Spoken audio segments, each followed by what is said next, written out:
Ngayong unang araw ng paglalakay ng Kamara sa impeachment complaints laban kay Vice President Sara Duterte, binawi ng isang grupo ang inihain nilang impeachment complaint. Detalye po tayo sa ulat on the spot ni Darlene Cai. Darlene?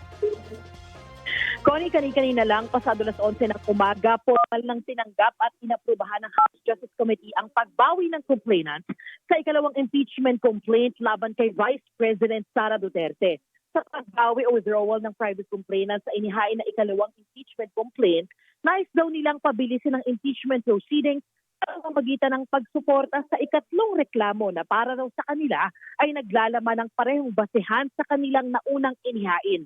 Bandang alas 8 kaninang umaga isinumite ng mga kinatawan ng civil society at religious groups sa bilang ang Tindig Pilipinas yung kanilang letter of withdrawal sa Office of the House Secretary General para ito bawiin ang inihain nilang complaint laban sa bise. Sabi ni Kiko Aquino, co-convener ng Tindig Pilipinas at isa sa private complainant, isinusulong pa rin nila ang pagpapanagot sa bise at pagsuporta sa proseso ng impeachment. Kasabay kasi ng kanilang withdrawal ay ang pagpapahayag ng suporta para doon sa ikatlong isinile na impeachment complaint inihain niya noong February 9 ng ilang religious groups at mga abogado. Kasama ng private complainants, sina ML Party List Representative Laila De Lima at Akbayan Party List Representative Percy Sandanya na ipinahayagan kanilang suporta sa desisyon ng private complainant.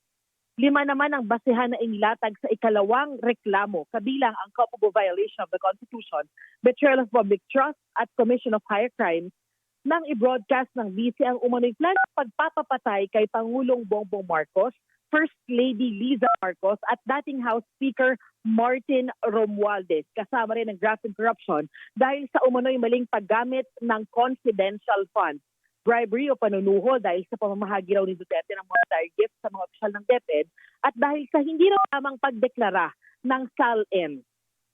Inilatag naman ng basehan yung ikatlong impeachment complaint, ang betrayal of public trust at graft and corruption para sa umano'y misuse ng 612 million pesos na confidential funds.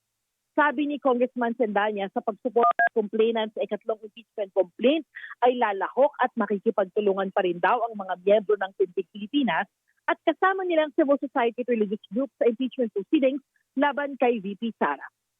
Narito po ang pahayag ng mga nakapanayam natin. Just keeping in mind yung amount of time that it takes to tackle all of these impeachment complaints, we felt it best to withdraw our complaint to expedite the process.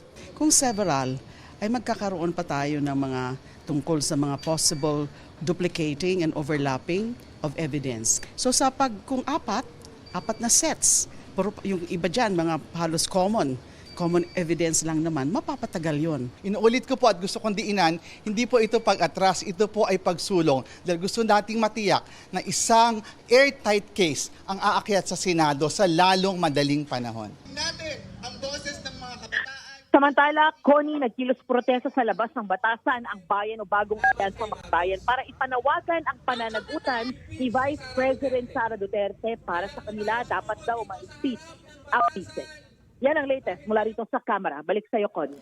Maraming salamat, Darlene Cai.